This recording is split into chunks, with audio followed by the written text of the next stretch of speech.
হ্যাঁ, নমস্কার শুভেন্দু অধিকারী। কি অবস্থা পশ্চিমবঙ্গের? কলকাতাতে কি সব কিছু ঠিকঠাক আছে?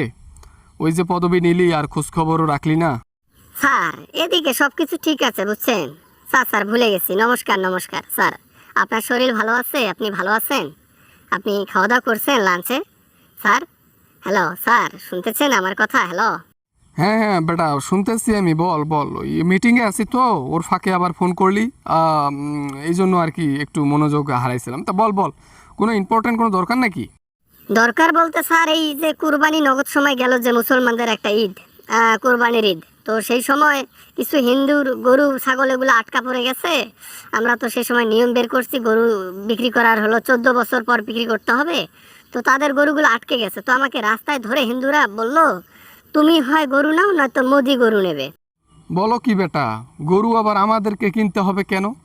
ওরা ব্যবসা করে, ওদের টাকা দিয়ে গরু কিনছে, ওরা অন্য জায়গায় বিক্রি করবে, আমাদের কাছে কেন বিক্রি করতে হবে? নিব না তো আমরা।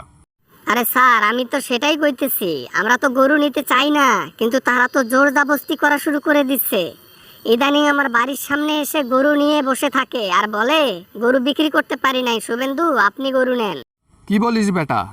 বেটা, কবে থেকে আবার ব্যবসা শুরু করলো হিন্দুরা গরু বিক্রি করা?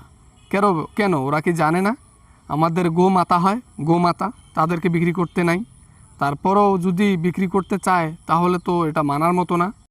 তারা তো একটা দুইটা গরু বিক্রি করবে না, একটা দুইটা হইলে আমি তো নিয়ে রেখে দিতাম, ওইটা তো কোনো বড় বিষয় না।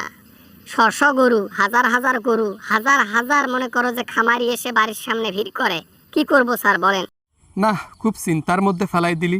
এক কাজ কর, ওই গরু টরু কেনার দরকার নেই, ওই হুমকি দমকি দে, নয়তো বা ওই যে পুলিশ টুলিশ সামনের মধ্যে রাইখা একটু বল, ঠিক হয়ে যাবে বুঝলি।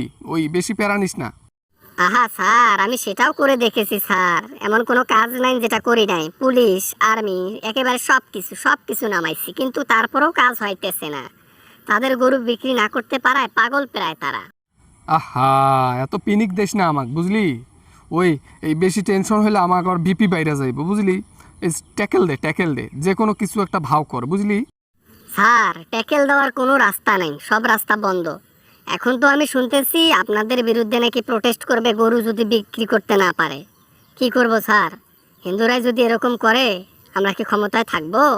বেটা, কত টাকা খরচ হয় হোক, দরকার হলে যদি গরু না কিনতে পারিস তাদেরকে বলে দিস যে আপাতত যে নিয়মটা করছিলাম ওটা বন্ধ আছে, তোমরা গরু বিক্রি করে খাও।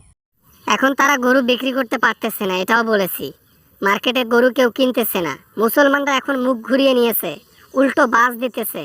দেখছেন কাকে বাস দিতে চাচ্ছেন? এখন তারাই বাস দিয়েছে। হ্যালো হ্যালো রেখে দিচ্ছেন, আমি জানি আপনিও আমাকে বাস দেবেন।